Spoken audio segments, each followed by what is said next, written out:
kembali di Breaking News Kompas TV, saudara saya Paskalis Siswari. Hari ini sidang kasus perintangan penyidikan dalam kasus pembunuhan berencana Yosua Huta Barat kembali dilanjutkan. Pengadilan Negeri Jakarta Selatan hari ini akan mengagendakan sidang duplik atau tanggapan kuasa hukum dari dua terdakwa yaitu Baikuni Wibowo dan Cuk Putranto atas replik yang sudah disampaikan oleh Jaksa Penuntut Umum, saudara. Yang Anda saksikan saat ini adalah terdakwa Baikuni Wibowo yang sudah ada di dalam ruang sidang utama Pengadilan Negeri Jakarta Selatan. Ini artinya Baikuni akan menjadi orang pertama atau terdakwa pertama yang akan membacakan dupliknya melalui kuasa hukum Baikuni.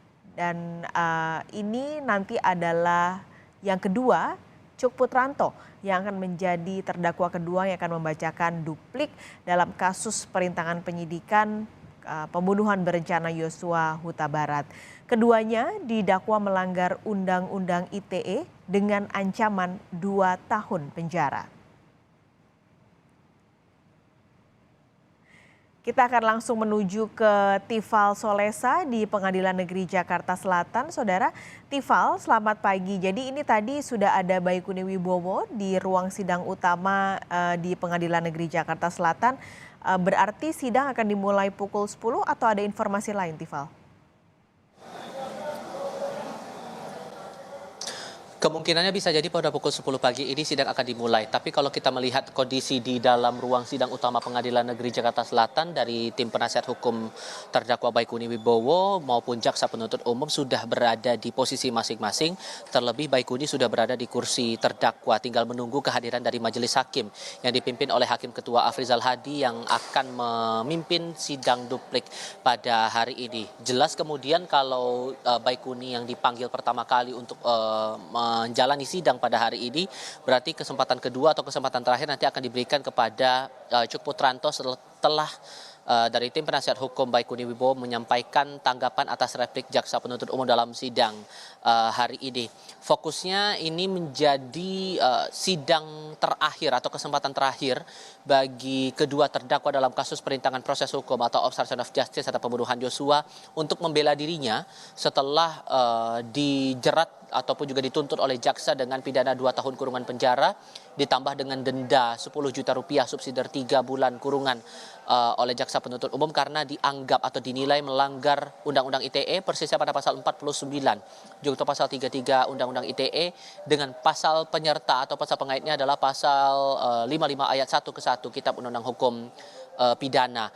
Yang perlu kami tekankan di sini bahwa hanya ada 2 terdakwa obstruction of justice yang menyampaikan dupliknya lewat penasihat hukum pada hari ini. Sementara untuk Irfan Widianto dalam sidang yang berlangsung pada Senin lalu sudah menyampaikan tidak akan menyertakan duplik atau melampirkan dupliknya pada sidang selanjutnya, sehingga untuk Irfan akan dijadwalkan sidang berikutnya adalah sidang vonis atau sidang putusan dari majelis hakim pada tanggal 24 Februari 2023 mendatang. Sempat saya sampaikan dalam beberapa laporan sebelumnya terkait dengan hal-hal yang memberatkan posisi dari para terdakwa obstruction of justice ini, terutama fokusnya sekarang adalah terhadap Baikuni Wibowo dan Cuk Putranto.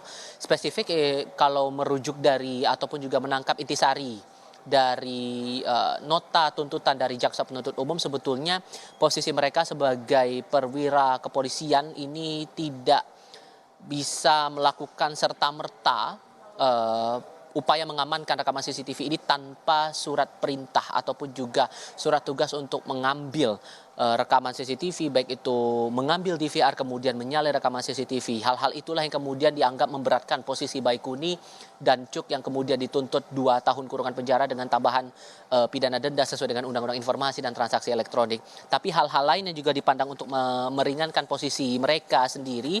Kalau untuk Cuk Putranto disebutkan oleh Jaksa Penuntut Umum posisinya masih muda sehingga dianggap bisa memperbaiki perilakunya, lalu sopan selama persidangan dan belum pernah dihukum.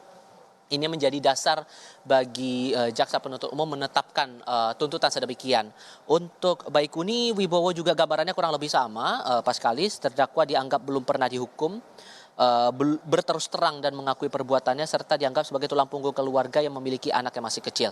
Ini menjadi dasar bagi jaksa penuntut umum untuk menuntut kedua terdakwa yang akan menjalani sidang pada hari ini. Sehingga yang akan menarik dicermati nanti adalah apakah kemudian nota-nota duplik atau tanggapan atas replik ini akan sama isinya dengan pledoi yang sudah disampaikan dalam sidang tuntutan beberapa waktu sebelumnya, atau ada hal-hal lain yang mungkin bakal menjadi fakta baru dalam proses persidangan kali ini. Paskalis. Baik, jadi hari ini hanya ada dua, Baikuni dan juga Cuk Putranto, karena Irfan Widianto sudah menyampaikan tidak akan menyampaikan duplik di hari ini dan langsung akan vonis pada tanggal 24 Februari. Jadi kita tinggal menantikan karena hanya menunggu majelis hakim saja. JPU sudah hadir, jaksa penuntut umum atau kuasa hukum sudah hadir, begitu juga dengan terdakwa. Kita akan ke sana lagi nanti, Tifal, untuk mengupdate informasi terkini. Terima kasih untuk laporan Anda pagi ini.